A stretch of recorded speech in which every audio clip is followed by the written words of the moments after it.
자, 우선 요한계시록은 어떤 책일까? 많은 얘기를 할 수 있는데 크게는 세 가지를 우리가 좀 기억해라. 세 가지. 자, 첫 번째는 계시록은 성경이라는 거야. 누가 몰라? 성경인 거? 성경책에 있는데? 자, 그런데 계시록은 성경이다. 이거 굉장히 중요하다. 자, 두 번째는 뭐래요? 계시록은 뭐다? 편지다. 편지다. 이 서신서라는 거예요. 굉장히 중요한 거야. 이걸 이해하면 계시록이 보여. 자, 세 번째는 뭐냐면 계시록은 이게 좀 어려운데 묵시문학이다. 뭐다? 묵시문학. 묵시문학. 이 계시록에 보면 막 상징어들이 많잖아요. 666, 14만 4천, 7교회, 7대접, 7나팔, 뭐 7인, 뭐 3년 6개월, 막 이런 숫자들부터 무슨 용이 있고, 뭐 뿔이 10개고, 뿔이 7이고, 그리고 거기에 또 다른 뭐 뿔이 나오고, 막 이런 어떤 그 그림들. 바다에서 막 짐승이 일어나고, 그리고 땅에서 막 짐승이 일어나고, 이런 것들이 우리를 무섭게 하는 거야. 그리고 요한계시록을 무슨 판타지 소설처럼 생각하게 하는 것이 바로 이런 상징 언어들이 굉장히 많기 때문인데, 그러면은 상징 언어를 우리가 해석할 수 있을까 없을까? 할 수 있을까 없을까, 태민아? 있어? 있어야지, 성경이니까. 그럼 어떻게 해석할 수 있을까? 그거 어려운 걸. 예를 들어서 자기 마음대로 그걸 해석하면 될까 안 될까? 안 되겠죠. 분명히 해석하는 방법이 있어. 그 방법을 오늘 알려줄 거예요. 그럼 집에 가서 해석하면 되겠지, 그치?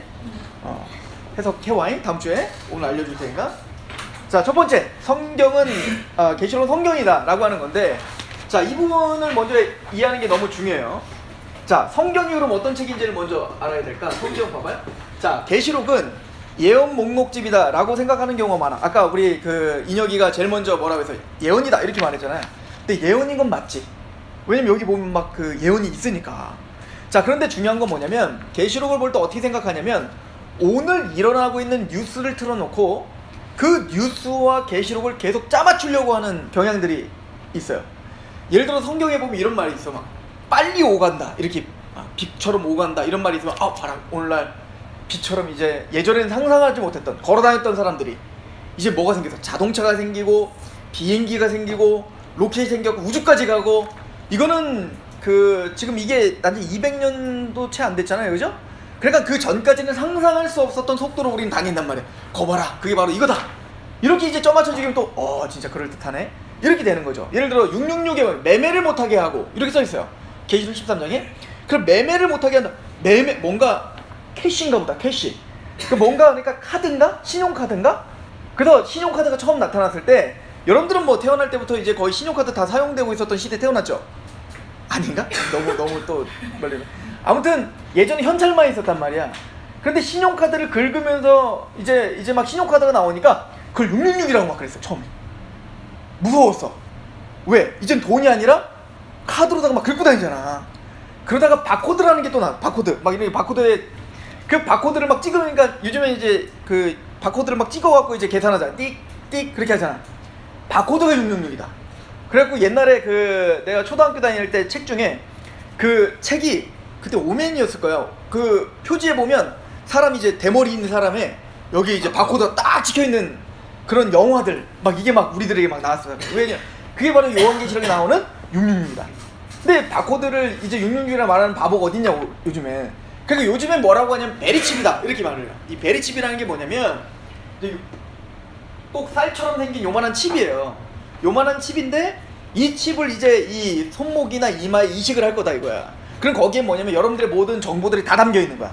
그러니까 여러분들 그 예를 들어 주민등록번호만 딱딱딱딱 치면은 여러분들이 어디 살고 어디 학교 다니고 뭐 이런 게 뚝 나올 거 아니에요.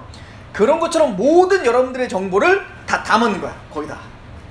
게다가 이제 신용카드도 없어질 거고 그 베리칩에 여러분들의 모든 정보가 담겨 있으니까 은행이나 이런 것들 다 뭐야, 이걸로다가 이제 다 이제 그 은행 통장을 개설하고 할 거니까 이제 카드나 또 어떤 지불할 때 이걸로 카드나 이런 게 아니라 생체에 이식된 그런 베리칩 같은 걸로다가 띡띡 하면서 이제 그 되게 될 것이다 라고 미국에서부터 시작한 이야기가 있었어요. 그래서 이거와 뭐가 맞물렸냐면 이제 오바마 대통령이 이제 그 예전에 오바마 케어 이런 거 막 본 적 있어요? 미국 대통령이 오바마 케어 그래갖고 오바마 케어가 해가지고 오바마 케어를 잘 하기 위해서 이거를 다 이식할게 하고, 사실은 성경에 나온 적그리스도가 바로 오바마였고, 그래서 오바마가 원래 경제와 모든 것을 다 통합하고, 오바마가 이름도 재밌어. 오바마인데, 오바마는 미국 대통령인데 이름은 이슬람식이고 흑인이야. 이거 뭔가 오바마에게 사인이 있는 거야. 오바마는 뭔가 세계 통합을 하는 사람의 상징적 의미가 있는 거지. 막 그래갖고 막 난리 버거지를 피우고, 그래서 막 베리칩이다라고. 그래서 미국에서는 이게 시들어졌는데 희한하게 한국은 뒷북치고 있죠. 그래서 요즘에도 막 베리칩이 666이다라고 말하는 사람들이 많아요. 자, 이런 식으로 계시록을 오늘날 뉴스와 자꾸 껴맞추려고 하는 거. 자, 요즘에 자꾸 지진이 나지. 막 경주에 지진이 이거 봐라, 계시록에 지진 난다고 했잖냐. 근데 사실 우리나라만 지금 지진이 요즘에 나는 것처럼 하지만 전 세계적으로는 지진은 항상 있어 왔지. 그리고 우리나라도 지금 지진이 많이 안 나는데 조선시대 기록만 봐도 약 그 과학자들이 볼 때 강도 7 정도 되는 지진이 있었다는 거 아니에요? 그러니까 우리가 그 지진이 지금 우리에게 닥칠 때는 막 지금 당장 우리가 지금 굉장히 낯선 것 같지만, 역사적으로 볼 때는 과거에도 우리나라에도 지진이 있어 왔었단 말이에요. 그런데 그런 것들이 막 부각이 되고 지진과 처처의 기근과 막 그런 에티오피아 막 이런 이제 막 영상 같은 걸 막 보여줘. 지금 굶어 죽고 있는 사람들이 이렇게 많습니다. 막 그러면서 그렇게 짜맞추기 시작하면 어떻게 돼요? 겁나는 거야. 그럼 예수님이 오신다면 좋아야 돼, 안 좋아야 돼? 사실은 좋아야 되는데, 이런 이미지를 심어놓으면 어떻게 되냐면 예수님의 재림이라는 말에 두려운 거야. 왜냐면 예수님이 재림하면 뭔가 막 지진 나고 막 해성 충돌할 것 같고 막 이제 막 불 날 것 같고 막 그래 막 불 날 것 같고 막 불비가 막 떨어질 것 같고 막 666 막 베리신 막 한 사람들이 막 이제는 우리를 막 다 잡아다가 이제 막 너 예수 믿어 안 믿어 막 이렇게 할 것 같고 막 이런 느낌이 나기 때문에 계시록이 두려운 거죠. 자, 그러나 물론 계시록이 우리가 닥칠 어떤 고난과 이런 것들을 말하지 않는 건 아니에요. 분명히 그런 걸 얘기할 거야. 앞으로 이런 일들은 더욱더 많아질 거고 교회에서 예수를 믿는 것이 힘들어질 것이다 라고 하는 걸 예고하기도 해요. 그럼에도 불구하고 계시록은 그런 어떤 성경과 뉴스를 같이 놓고 짜맞추기 하라고 이 계시록이 있는 게 아니야. 자, 우리가 계시록은 누구에게 보낸 책이죠? 누구에게 보낸 편지일까? 사도 요한이 교회에게 보낸 편지죠. 그러면 1차적으로 누구에게 보낸 편지야? 1세기의 교회들에게 보낸 편지라고. 그러면 계시록이 우리에게만 성경일까? 아니면은 1세기에 있는 그 교회들에게도 성경일까? 그 사람들에게 성경이겠죠. 666이 베리칩이라고 하고 막 이렇게만 짜맞춘다면 계시록 전체는 다 누구에게만 적용이 되는 책이냐면 우리에게만 적용되는 책. 1세기에 그 사람들에게 아무 상관없는 책이 돼버린다고. 그런데 1차적으로 이 서신은 이 성경은 사도 요한이 1세기에 살았던 교회들에게 보낸 편지라고. 그리고 그 교회들에 보냈던 이 편지를 1세기에 살았던 모든 성도들은 그걸 보고 다 은혜를 받았어. 아니, 자기랑 상관도 없는 얘기인데 뭐에 은혜를 받아? 그치? 그리고 또 1세기의 모든 기독교인들은 이 계시록이 읽혀지면, 지금 제가 이거를 해설해줘야지 여러분들 알죠? 근데 1세기에 있는 교회들은 이거를 듣기만 하면, 그냥 계시록 읽어주면 그냥 눈물을 다 흘렸대. 이 얘기는 무슨 얘기예요? 우리는 계시록이 어렵지만 1세기의 성도들에겐 계시록이 어려웠을까 쉬웠을까? 쉬웠다는 얘기인 거예요. 왜 그럼 1세기에 있는 사람들은 쉬웠고 우리는 오늘날 어려울까? 이거는 이제 좀 이따가 우리가 알게 될 거예요. 자, 그래서 계시록은 특별한 책이 아니라, 물론 특별하지, 성경이니까, 그죠? 그러나 성경이라는 사실을 잊으면 안 돼. 자, 그럼 성경은 뭐에 대한 얘기일까요? 자, 성경에 구약과 신약이 있죠? 구약과 신약이 있어요. 그리고 구약과 신약 중간에 누가 오셨어요? 예수님께서 이 땅에 오셨죠. 자, 우리가 목사님이라는 성경 공부를 이제 했으니까 알잖아? 구약은 누구에 대한 예언이에요? 오신 예수님에 대한 이야기고, 신약은 누구에 대한 이야기고? 오신 예수님에 대한 이야기야. 그러니까 2000년 전에 이 땅에 오셔서 십자가에 죽으시고 부활하신 그 예수를 예언하는 게 구약이고, 그래서 그 예언대로 이 땅에 예수님이 오셨는데 그 오신 예수님이 누구인지를 설명하는 게 신약이에요. 자, 예를 들어서 우리 누가복음을 한번 봅시다. 누가복음 24장 한번 보세요. 누가복음 24장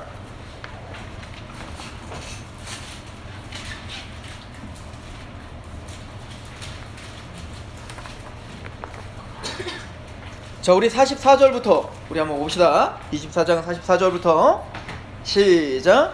또 이르시되 내가 너희와 함께 있을 때에 너희에게 말한 바 곧 모세의 율법과 선지자의 글과 시편에 나를 가리켜 기록된 모든 것이 이루어져야리라 한 말이 이것이니라. 자, 이거 목사님이랑 많이 얘기했던 거죠, 그죠? 이 구절 한 적어도 5번 이상을 찾아봤던 것 같아요, 그지? 자, 뭐라고 써있어요? 모세의 율법과 그 다음 뭐라고? 선지자의 글과 그리고 뭐가? 시편에 누굴 기록했대? 누구? 예수님을 기록했다는 거잖아요. 모세의 율법 뭐라고? 창세기, 출애굽기, 레위기, 민수기, 신명기. 모세가 쓴 첫 번째 책 5권. 이게 모세의 율법이에요. 자, 선지자의 글은 뭐냐면 사사기부터 시작해요. 사사기, 사무엘상하, 역대상하, 열왕기상하, 바뀌었다. 그리고 그거 그 모든 것들을 뭐라고 하냐면 선지자의 글이다 이렇게 표현해요. 예레미야, 이사야 이 모든 것까지 다 해서. 그리고 마지막 시편은 뭐냐면 시편, 잠언, 전도서, 아가서 이런 것들이 뭐예요? 시가서라고 불러요. 그래서 이제 이거를 유대인들은 뭐라고 하냐면 이 모세의 율법을 토라라고 불러요. 토라. R이 하나 더 있을까? 아니야, 없어. H가 있어. 어떻게 알았어? 누구야? 역시 신학교를 다니는 게 다르구만. 맞아. 토라라고 부르고요. 그리고 선지자의 글을 뭐라고 하냐면 네비임이라고 불러요. 네비임이라고 불러. 그리고 그 시편, 시가서를 뭐라고 해? 케투빔이라고 불러요. 네빔이 아이가 하나였나? 얘가 2개. 어쨌든 여기가 2개건가 여기가 또 하나건가. 그래. 토라는 H가 맨 끝에 있을 거예요.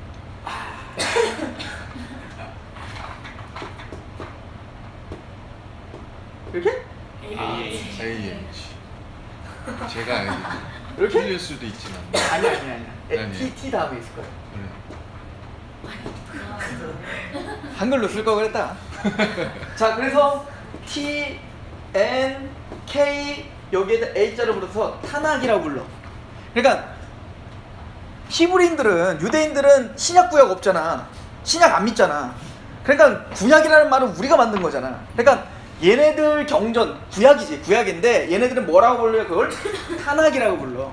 그러니까 예수님이 모세의 율법 토라와 선지자의 글과 네빔과 시편에 가리킨 케투빔 뭐요? 구약 성경 전체를 가리키죠. 근데 구약 성경 전체는 누굴 가리켜 얘기하고 있다? 예수님을 가리켜 얘기하고 있다는 거예요. 그러니까 여러분들이 아브라함 이야기를 보면서 누가 막 발견돼야 돼? 예수님 얘기가 나와야 되는 거야. 노아의 이야기를 통해서 누가 막 이야기돼야 돼? 예수님이. 와, 막 보이지, 그지? 여러분들 이제 보이잖아, 그지? 막 노아 얘기 보면 막 예수님 막 좋아지고 막 그러잖아, 그지? 그래야 되는 거야, 원래.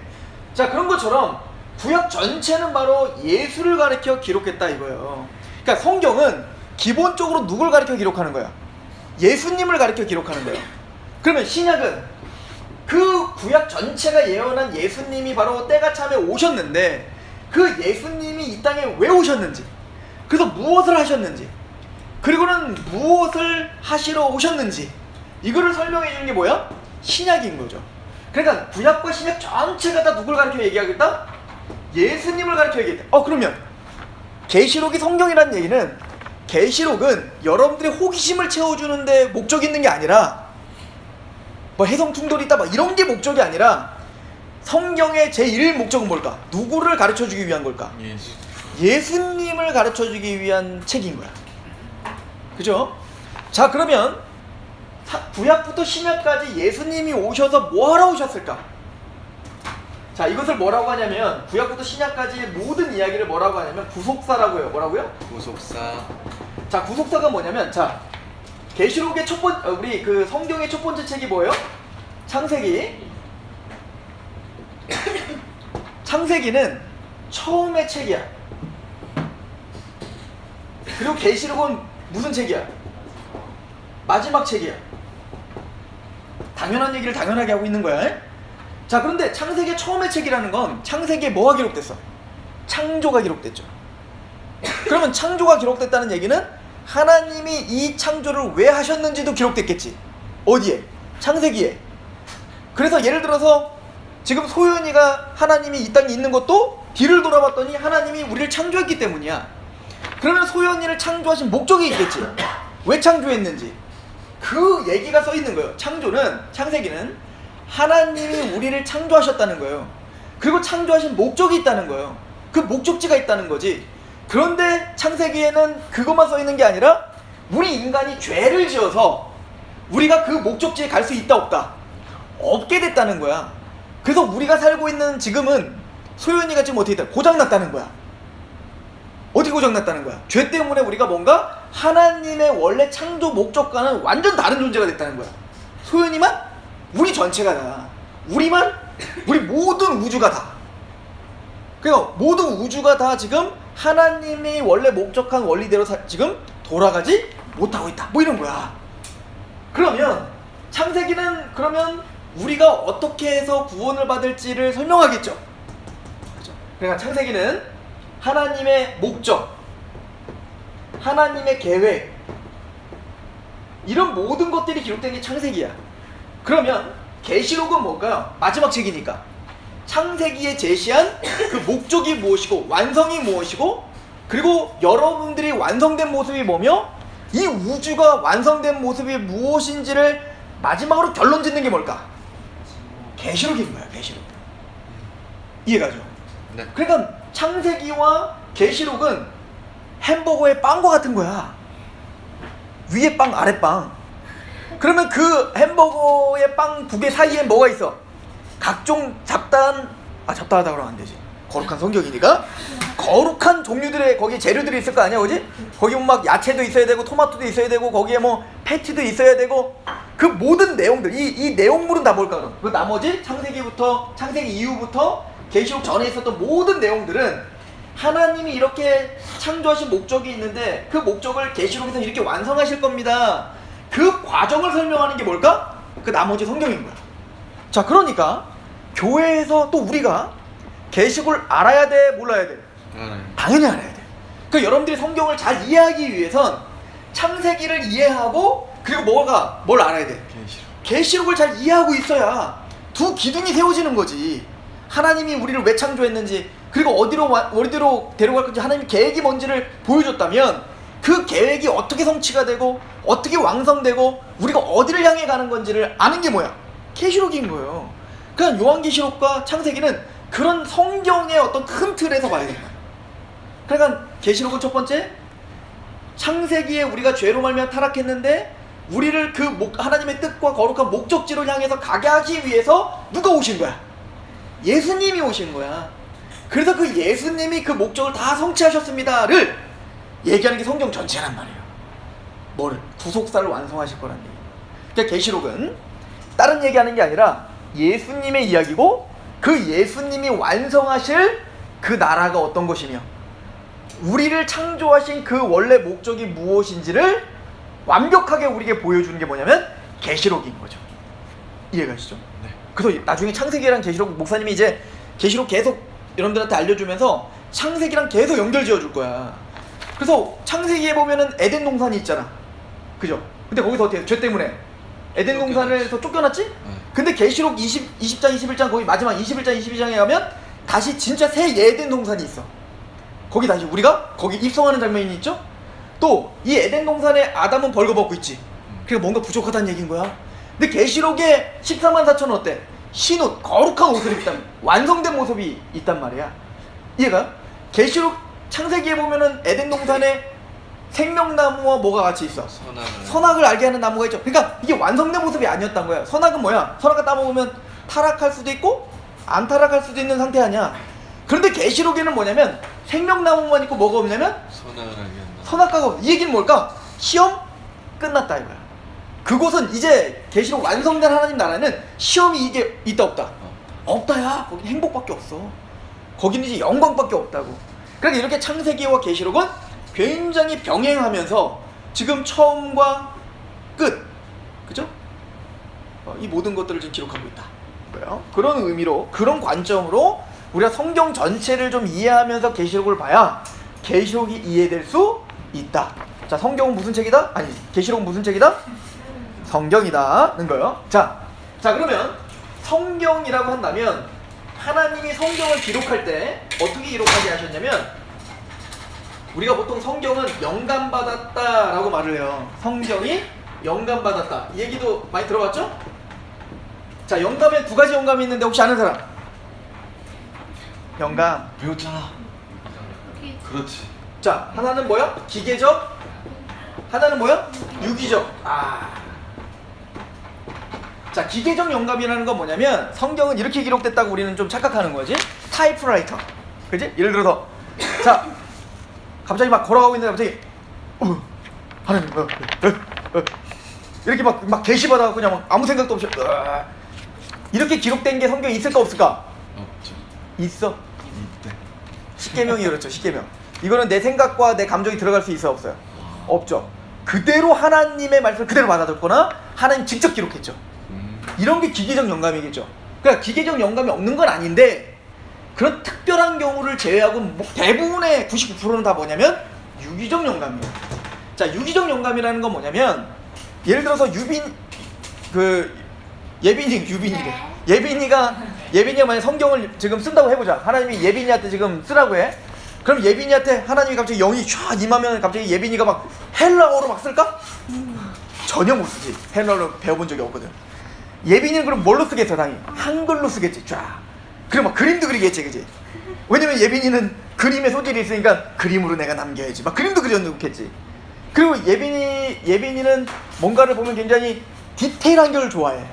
그럼 어떻게 될까? 하나도 빠짐없이 디테일하게 쓰고 싶은 어떤 그런 마음이 있겠지만, 예를 들어서 그런 것처럼 하나님이 어떤 계시를 주실 때에는 우리의 상황을 배제하고 그냥 하나님 마음대로 주시는 게 아니라, 우리의 감정, 우리의 상황, 또 우리의 문화, 우리의 언어, 이 모든 걸 총동원하여 쓰셔. 이걸 유기적 영감이라고 해요. 근데 이거 아는 게 뭐 이렇게 중요하냐면, 감동적이야. 이 유기적 영감이 너무 감동적이라고. 왜냐면 내가 호세아 얘기한 적이 있잖아, 그지? 예를 들어서 호세아가 그냥 우리에게 그 글을 하나 쓰는데, 너네들 죄짓지 마 이렇게 말하는 게 아니라, 하나님은 호세아에게 고멜이라고 하는 창녀와 살게 하셔. 그럼 어떻게 될까? 고멜이라는 창녀를 살았거든? 근데 그 고멜이라는 창녀가 하나님이 사모님을 점 찍어줬는데 창녀랑 점 찍어준 거야. 근데 그 여인이 자기 습관에 따라서 어딜 간 거야, 자꾸. 다른 남자 품에 앉아있다고. 결혼했다니까?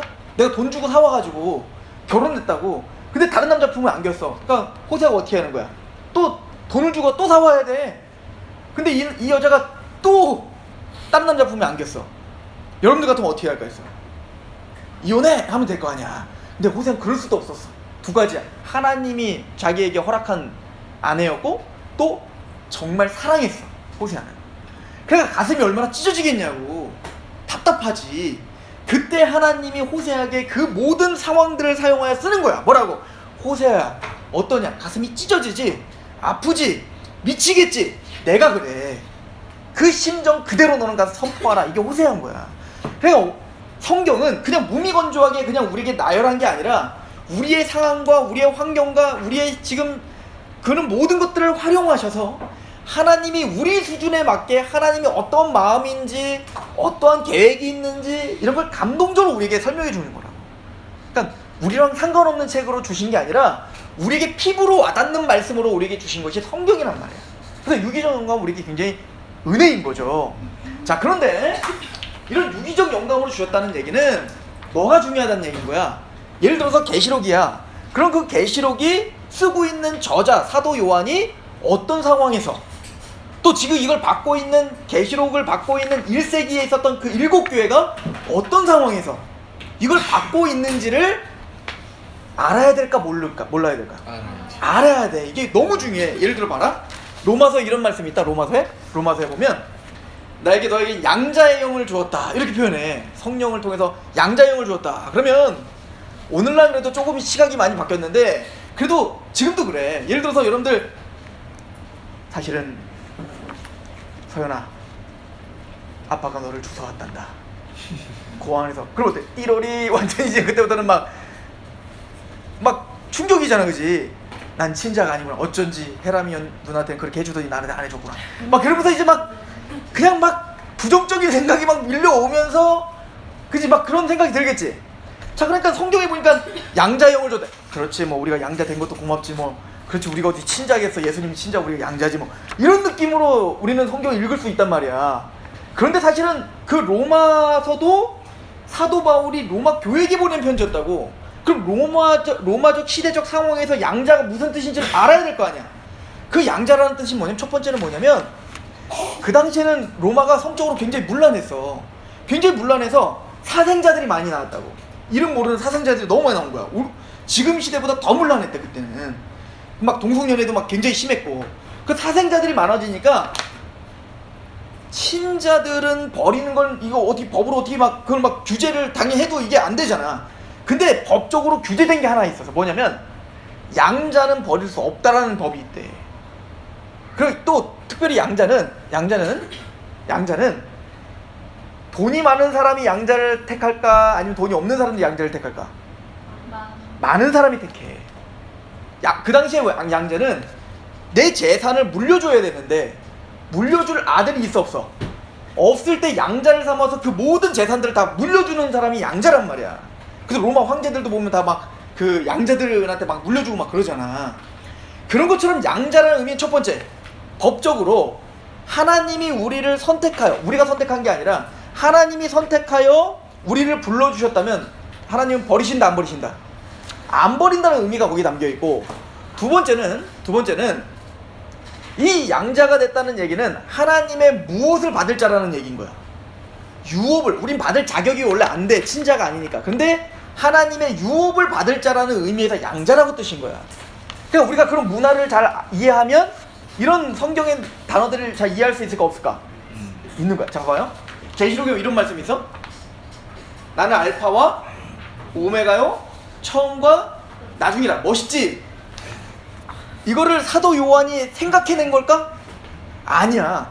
원래 그 당시에 제우스 신전에 가면 이게 써 있었대. 제우스 신은 알파와 오메가라고. 근데 또 이게 어디에 써 있었냐? 어디에 써 있었던 문구냐면 로마 황제를 칭할 때 쓰는 용어예요. 당신은 바로 알파 오메가요, 당신은 처음과 나중입니다. 이렇게. 그러니까 지금 그 문화 속에서 황제가 진짜 알파 오메가 아니고, 제우스가 알파 오메가 아니고, 오직 예수와 하나님만이 알파와 오메가고 처음과 나중이다 라고 하는, 지금 뭐 하는 거예요? 지금 반기를 들고 있는 거라고. 그러니까 우리가 그런 시대적 문화를 알면 계시록에 있는 내용들이 잘 이해되겠죠. 그런 것처럼 또한 하나님이 유기적 영감으로 주셨다는 것은, 봐봐요. 여러분들 봐봐. 뉴스를 봐. 시를 읽어. 시를 읽는데 만약 이렇게 써 있어. 내가 이렇게 시를 쓰는 거야. 소연이의 마음은 호수요. 내가 이렇게 했다고 해보자. 소연이의 마음은 호수다. 내가 이렇게 해서. 그럼 이제부터 낚시하러 이제 소연이 마음으로 가면 되는 거야? 네. 그렇지. 나는 그래서 소연이에게 사랑을 낚으러가오. 뭐 이렇게 하면 이제 되는 거겠지. 그럼 진짜로 낚싯대 지금 사가지고 가갖고 소연이한테, 소연아 마음 좀 열어줘. 나 지금 너 고기 좀 잡게. 좀 바보지. 지금 내가 지금 시를 얘기한 거라고. 그러면 시처럼 이해해야 될 거 아니야. 그죠? 청포도가 익어가는 계절. 아니, 이거 맞나? 이육사의 이육사가 청포도 맞니? 맞아요. 맞아? 맞았다. 예를 들어서 이육사의 청포도. 그럼 뭐야? 청포도는 맛있겠다 이 얘기인 거야? 그거는 일제시대의 그 탄압과 그 민족 정신을 내가 배웠던 건 그랬던 것 같아. 그걸 이해해야 이해되는 거잖아. 시가 어떤 의미로 지금 사용됐는지를 알아야 될 거 아니야. 근데 신문이야. 이제 신문을 봐. 막 시를 보다가, 신문을 보니까 요즘에 청포도가 많이 나온다. 이 청포도는 일제시대에 이렇게 돼야 돼? 바보지. 신문은 그대로 문자적으로 청포도는 청포도인 거고, 시에서 청포도는 진짜 청포도가 아닐 수도 있는 거고. 이거 근데 알려줘야 돼? 초등학교만 나오면 그냥 읽으면 알아 몰라. 예를 들어서 에디슨의 전기집을 봐. 전기집을 보면서 에디슨이 전구를 발명했다. 전구는 무엇일까? 이렇게 해야 돼, 안 해야 돼? 전구는 그냥 전구지. 이해가요? 내가 무슨 말 하는지 알겠어? 모든 장르가 있다고. 성경도 하나님이 우리에게 쓰실 때 각각 다른 장르들로 써주셨다고. 예를 들어 시편을 보면서 뉴스 보듯이 시편 보면 돼, 안 돼? 안 돼요. 목마른 사슴이 시냇가를 찾듯, 사슴이 목마른가 보다, 이렇게 보면 돼, 안 돼? 아니라 그런 것처럼 뭔가 갈급함을 지금 이 시를 그래서 우리 하나님을 사랑하는 사람이 그렇게 하나님을 향한 갈급함이 있구나라고 봐야 될 거 아니야. 그런데 만약에 사도행전에 봤더니 사도 바울이 돌에 맞아 죽을 뻔했다. 야, 이 돌은 정말 그 마음의 상처인 것인데 이렇게 보면 안 돼. 근데 말 그대로 돌 맞아 지금 죽을 뻔한 거야. 스데반이 돌을 맞았다. 그럼 뭐야 그럼? 스데반이 그냥 그 돌은 원래 떡인데 떡을 받아 먹은 얘기요, 떡은 말씀이요. 이렇게 보면 돼 안 돼? 신천지가 안 되는 거야. 사도행전은 그냥 문자적으로 그냥 돌 맞았으면 돌 맞은 거야. 이해가요? 그러면 계시록은 첫 번째 서신서야. 편지라고. 그러면 편지라면 우선 1차적으로 뭐 해야 되는 거야? 편지를 왜 썼는지, 누가 썼는지, 어떤 성에서 썼는지를 이해해야 될까 안 해야 될까? 해야 돼. 그 이해들을 우리가 이제 계시록 다음 주에 하게 될 거야. 자, 그리고 또 하나 서신설뿐만 아니라 마지막인데 묵시문학이에요. 뭐라고요? 묵시문학. 자, 묵시문학은 우리는 지금 묵시문학이라고 하면 굉장히 생소하죠. 그런데 1세기의 유대인들에겐 묵시문학은 생소한 게 아니야. 너무 자연스럽고 너무 그 당시에 유행했던 장르 중에 하나야. 특히 이 묵시문학은 언제쯤에 이렇게 활발하게 활동하냐면 핍박의 시기 때, 굉장히 어려울 때, 고난의 시기 때 그것을 표현하기 위한 것이 바로 묵시문학이야. 자, 그래서 구약 성경에도 묵시문학이 좀 있어요. 다니엘, 에스겔, 스가랴, 요엘, 이런 것들을 우리는 묵시문학이라고 이야기를 해요. 그럼 묵시문학의 특징은 뭐냐면 상징 언어가 가득해요. 무슨 언어? 상징 언어. 상징 언어야. 그러니까 요한계시록의 묵시문학이라는 얘기는 요한계시록을 볼 때 단어가 문자적이다, 상징적이다. 상징적. 상징적으로 보고 봐야 되는 거예요. 왜? 장르가 묵시문학이니까. 이해가요? 그러면 질문. 왜 요한계시록을 쓸 때, 이 묵시문학을 쓸 때 상징 언어로 썼을까? 왜일 것 같아? 비밀 유지. 그게 첫 번째는 비밀 유지. 굉장히 중요한 겁니다. 다니엘서도 그렇고 이런 것들이 다 대부분 다니엘은 바벨론의 포로로 있어서 굉장히 큰 핍박 가운데 있었잖아요. 계시록은 지금 로마에 지금 포로로 있으면서 핍박 가운데 있었잖아. 그냥 예를 들어서 지금 계시록에 아까 알파 오메가 이것도 보면 누구를 대항하고 있어? 황제를 대항하고 있잖아. 예를 들어서 퀴리오스, 주님. 여러분들 퀴리오스라는 단어를 그 당시에 누구에게 붙였던 칭호냐면 황제에게 붙였던 칭호야. 그런데 우리에게는 퀴리오스는 오직 누구밖에 없다? 예수밖에 없다. 그러니까 이건 반란이야, 반란이지 아니야? 반란이야. 그러니까 뭐야? 그럼 어떻게 될까? 다 잡아들여! 이렇게 될 거 아니야. 소연이 가야 되는구나. 그래.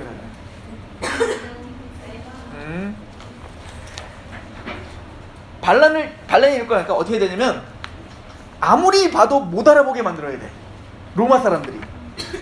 그래서 상징 언어로 쓰는 거야. 자, 두 번째. 상징 언어로 쓰는 이유는 뭐냐면 여러분들 심볼은 힘이 있어. 여러분들 그래서 예를 들어서 붉은색 티를 입으면 한동안 뭐가 딱 생각나. 딱 우리 그죠? 붉은색 티만 딱 입고 막 10명이 딱 모여서 막 가기 시작하면 뭐야? 축구하나? 이러잖아. 그게 상징이야. 그러니까 말을 하지 않아도 상징이 딱 확정이 되면 이제는 많은 사람들이 그 빨간색 하나로 많은 이야기를 할 수 있어. 2002년 나는 군대에 있었지. 이거부터 시작해갖고 많은 이야기를 할 수 있다고. 자, 여러분들 혹시 이렇게 물고기 자리 알아? 왜 자동차 뒤에 보면 물고기 자리 이렇게 익투스라는 거야. 익투스. 헬라어로 물고기를 익투스라고 해. 근데 그 이니셜을 풀어서 뭐라고 하냐면 예수는 그리스도고 하나님의 아들이라는 얘기인 거야. 구원자라는 얘기거든. 그걸 이제 푸는 거야. 근데 왜 그러면은 이 익투스, 이 물고기를 만들었냐면 이 카타콤을 이제 나중에 발굴하니까 카타콤이 뭐냐면 로마 핍박에 사람들이 막 도망 들어간 거야. 근데 거기에 발굴한 여러 가지들이 있는데 하나 중에 뭐냐면 이 물고기야. 근데 예를 들어 이런 거지. 인혁이를 내가 처음 만난 거야. 근데 인혁이가 크리스찬인지 아닌지를 내가 확인해야 될 거야.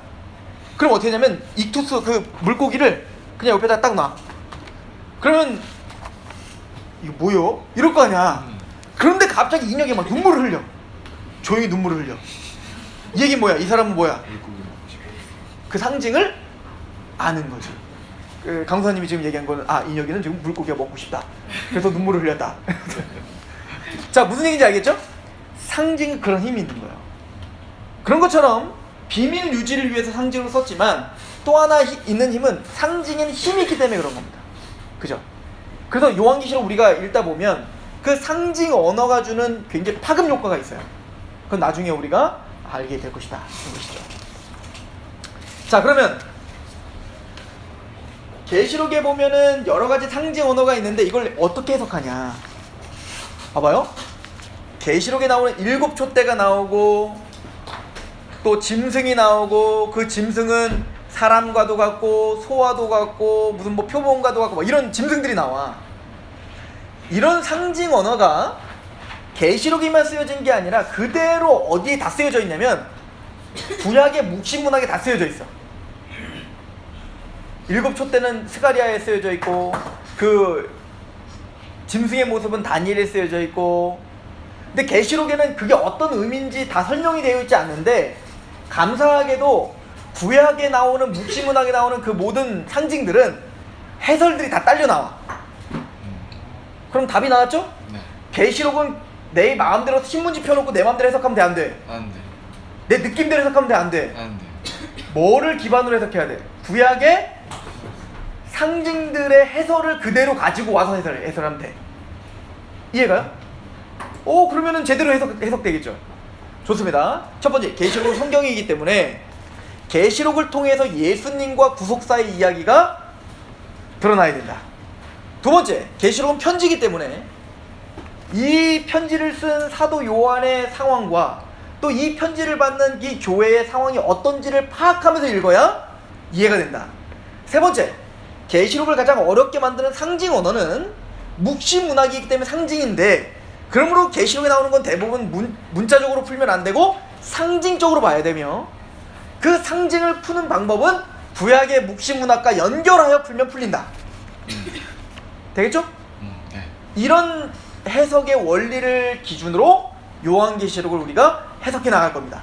자, 마지막, 그 세계적인 학자가 한 명 있어요. 포에스리스라고 하는 학자예요. 이 포에스리스는 얼마 전에 우리 김수성 교수님 우리 교회 왔었죠. 그것도 옛날이네, 한 3년 전? 2년 전.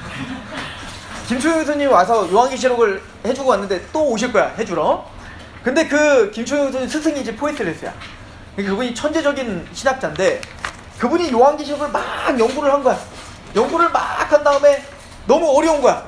너무 어려운데 자기 조카가 몇 살짜리더라? 한 초등학생 조카가 요한계시록을 막 보고 있는 거예요. 막 7, 8살짜리가 요한계시록 피고 막 보고 있는 거예요. 그러니까 이 세계적인 학자가 얼마나 어이가 없어요. 그래서 얘야, 그거 이해가 되니? 이렇게 물어본 거야. 그랬더니 그 아이가 막 웃으면서 이거 이해 못하는 사람이 있어? 이러는 거야. 아니, 난 힘들어 죽겠는데 그럼 그게 무슨 얘긴데? 그랬더니 예수님이 이겼다는 얘기 아니에요? 그때 깨달은 거야. 요한계시록은 너무 단어와 문법과 거기 너무 세세하게 우리가 치중하는 게 아니라 결론은 진짜 예수님 이야기고 그 예수님이 이겼다는 얘기야. 그리고 그 예수님이 이기신 예수님이 우리가 고통당하고 고난당하고 여러 유혹 가운데 여러분들 쓰러져 안 쓰러져? 쓰러지고 힘들잖아. 그런 여러분들을 이기게 해줄게. 이 얘기가 요한계시록의 이야기입니다. 그러니까 우린 요한계시록을 보면 무서우면 돼, 안 돼? 안 되는 거예요. 요한계시록을 보면 재밌어야 되고, 요한계시록을 보면 막 소망이 생겨야 되고, 요한계시록을 보면 막 힘이 생겨야 돼. 그리고 요한계시록을 보면 빨리 왔으면 좋겠다 예수님 막 이래야 되는 거야. 이게 요한계시록을 제대로 보는 거다. 질문.